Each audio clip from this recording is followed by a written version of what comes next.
Hey folks, Colin here from Sumthins Recording, and today I'm going to show you why mixing in mono is the secret to better mixes. We're going to be talking about mixing in mono today, but before we dive in, if you're ready to go a little bit deeper into the mixing process as a whole and really start to hone your workflow as an engineer, then I have just the thing for you. It is my 7-step mixing checklist. It's a simple PDF that will walk you through the entire mixing process, step by step, to help you get professional and radio-ready mixes without the hassle and without any more guesswork. It is a completely free guide, and you can download it below using the link in the video description. Now let's jump in here and explore mixing in mono. I have a mix up here for you. This is a finished mix. We are looking at the final chorus of this mix. Usually when you're building out your mix, it's a good idea to loop the biggest part of the song and build your balance from there, because you want to get the biggest part of the song sounding as strong as possible, and you can kind of carve or create the rest of the mix from there. You don't want to get the softest section sounding really awesome and powerful, and then you get to the biggest section and it's overloading your mix bus or it's clipping, and you have to dial things back. So always start by mixing the loudest or the biggest section first, and you can tweak your balance to be softer as you move into those sections from there. So I have the strongest section of the song looped here. I'm going to play you what it sounds like in stereo, and then we're going to flip to mono, and we're going to explore the benefits of mixing in mono. So here's what our finished mix sounds like in stereo normally. Running, I've been chasing her around, but I can't pin this little dragon down. She gives me half of a sign, she wants me for the ride, but I can't help thinking that I'm wasting her time. I'll never be the man she needs, so I'll save my goals and be a memory. Running, I've been chasing her around, but I can't pin this little dragon down. That's our finished mix. That's what our mix is sounding like at this point. We got a few sets of tracks here. We got full drum kit, got a set of congas and a tambourine, so some percussion here. Bass guitar, electric guitar, a pair of acoustics. We have a mandolin track as well as an acoustic lead guitar here. Piano and a pad, lead vocal, harmonies, a little ad-lib here, and then a set of background vocals. So a lot of tracks here to balance. The benefit of mixing in mono is that it makes it a little bit more difficult to sit things together. It's so much easier to flip to stereo, and you can pan things to be able to hear them easier. When you flip to mono, it's not so easy because you can't get separation just by setting your pan knob. When you're in stereo, you can throw something hard left, throw something hard right, and get the separation you need to hear it in the mix. But when you flip to mono, everything's right on top of each other. So our acoustics will collapse down to mono, our electric goes to the middle, all of our drums go to the middle, so our toms go to the middle, our congas are going to be in the middle, our keys, and our background vocals, everything folds on top of each other. So you have to use your EQ and your compression, your effects to get things to sit where they want to be or where you want them to be to get the separation that you want. Pan knob's not there to help you in mono. You have to use your EQ carving and your frequency carving to sit things where they're supposed to be and to make space for everything. That's what we're going to explore here today. Also, you have to go in depth a little bit more with your balances to get them right. That's one of the benefits of mixing in mono, is that it's a little bit harder to set your balances right. Again, because you can't just throw things hard left and hard right to get things separated or to be able to hear everything. You have to mess with your balances a little bit more. Things change in mono. Things step out front a little bit more. All that to say, let me flip to mono here, and I'm going to play the mix one more time in mono. Then what we're going to do is we're going to add each track in piece by piece, and we're going to flip back and forth between mono and stereo, and you can hear how we would build our balance in mono. So here's what the finished mix sounds like in mono. Running, I've been chasing her around, but I can't pin this little dragon down. She gives me half of a sign, she wants me for the ride, but I can't help thinking that I'm wasting her time. I'll never be the man she needs, so I'll save my goals and be a memory. Running, I've been chasing her around, but I can't. Notice what steps out front when we're mixing in mono. When we flip to mono, the things that are already up the center step forward. That's one of the keys here. It makes it a little bit more difficult because things that are panned hard left and hard right aren't so forward, aren't so separate from the rest of the mix. So you have to work a little bit harder to get those things to come through in mono. And I know what some of you are thinking, why would I mix in mono, right? Everything's in stereo these days. A lot of things aren't in stereo these days. A lot of times those Bluetooth speakers that people are using, any kind of smaller speakers, are in mono. So you want your mix to translate to those types of things as well, especially in the car too. You're not sitting in the middle of a perfect stereo spectrum. There's people to the left, people to the right. There are people in the center as well. So you want your mix to sound good across the stereo spectrum and across different listening environments. That's why mixing in mono is a good idea. So let's start here down at the kick drum, and we're going to add things in piece by piece. Notice we are in mono here. If your DAW doesn't have a mono button, you can always just grab a pan plugin. So we have the binaural pan here in Studio One is one of the pan plugins. And usually they have a mono button on them. If they don't, just take your width knob and pull it all the way down to 0.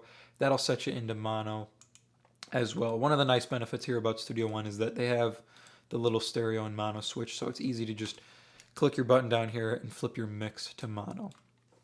I'm going to mute myself here. We're going to add in each track piece by piece, starting here with our kick drum. You can see how everything starts to fit together, building our balance in mono.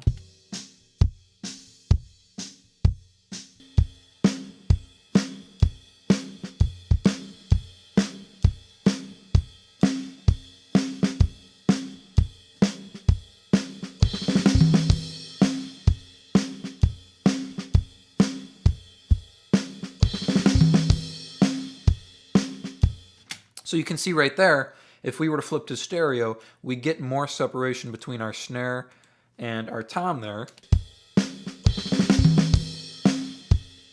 because it's panned slightly off to the side. When we flip to mono, you have to be a little bit more conscious of your level to get your tom to sit even with your snare drum. So take a listen one more time there on that snare roll into that tom, and then we'll add in our overheads.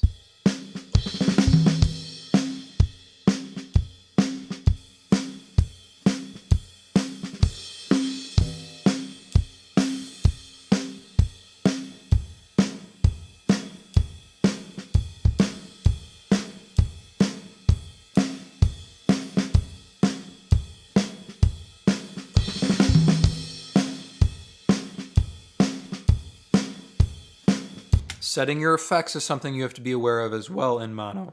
Notice when I flip to stereo there, our effects sound bigger, they sound wider than they actually are in mono. When we flip to mono, our effects step back a little bit in the mix. So you want your drums to sound big and live coming through on mono speakers, just like they'd come through on stereo speakers. Just because when you're in stereo, your effects sound huge and wide doesn't mean your drum kit's going to sound like that on a mono Bluetooth speaker or on the right side of a car if you're sitting in the back seat, right? So you have to be aware of how these things are sounding in mono. Let's flip back here. We'll add in our congas and move towards our bass guitar.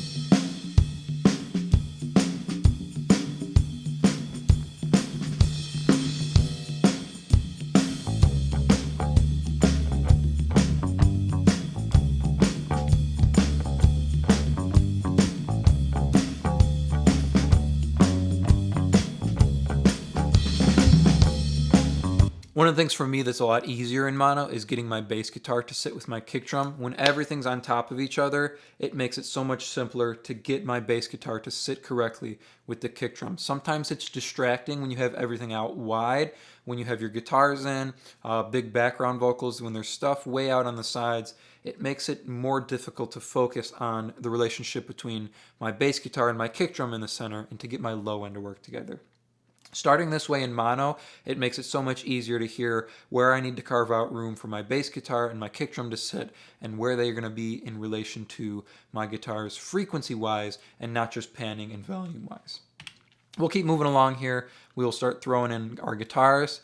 This is where it gets a little bit tricky, right? We can throw in our acoustics and they'd be big and wide in stereo, or they'd be wide in stereo. And then we have our electric here and we have our mando. Notice our electric is hard right and our mandolin is hard left. So that gives you some separation there if you're listening in stereo, right? Oh, I'll just throw my mandolin hard left, my electric guitar hard right, and you'll be able to hear them. But if we flip to mono, you have to make sure you can still hear these when everything's on top of each other right up the center. So we'll add our acoustics in, and then we'll add these two elements in, and I'll flip back and forth from stereo to mono. Take a listen to how when everything collapses down to mono, you can still pick out these elements because of the EQ work we've done to make sure everything has its little spot in the mix, not just panning wise, but frequency wise as well as volume wise. So we'll start in mono here. We'll kick things in.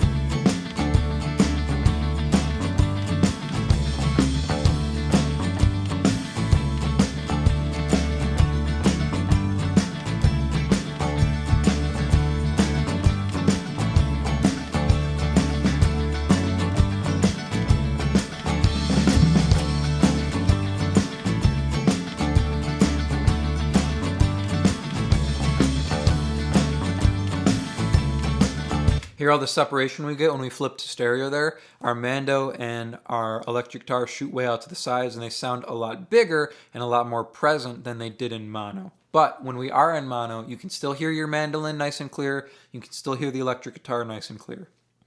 One of the other things that's nice about mixing in mono is it helps you get your balance between your guitars and your bass a lot quicker or a lot easier because you're not worried about having things way out far to the side and trying to balance them with your bass that's in the middle. Everything's in the middle, so all you're worried about is getting your volume right between them and not worried about how wide your guitars are. And it can be a little bit tricky when your guitars are out to the sides and your bass is in the middle to get them to sit correctly and to kind of get that nice triangle that you want between your guitars and your bass, right? You want your guitars to sit here and your bass to kind of support them.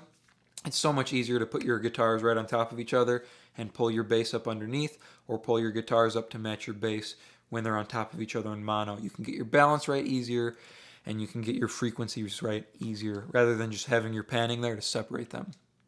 We'll throw the lead guitar in because that's not going through here. That is in the solo section. We don't need to talk about that at the moment. We'll throw our keys in here, so our piano and our pad, and we'll keep plugging along.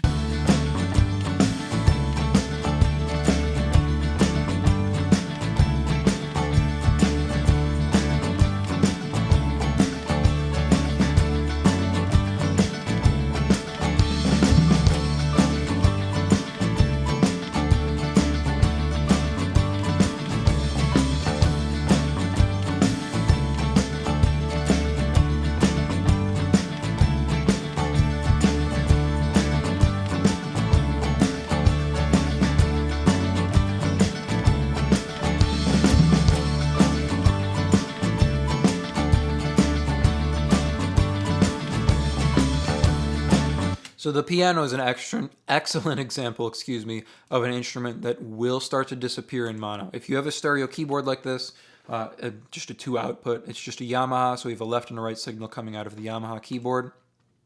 They can very easily disappear in mono. So let's just solo the keyboard here, and I'm going to flip back and forth between mono and stereo. Take a listen to how our keyboard changes here.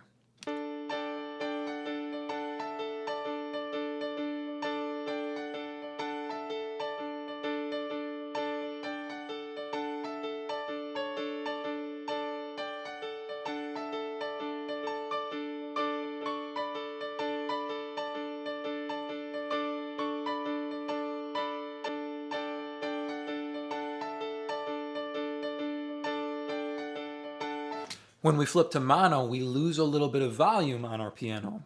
That's why it's important to play your mix in mono. Otherwise, when you finish, maybe you pull your mix up on a Bluetooth speaker, showing someone, oh, take a listen to my mix here, play it on the Bluetooth speaker. Speaker's in mono, and you're like, wait a minute, where's the piano? There's a nice gentle piano part in here. There's a high piano part. You just tickle in the ears, right?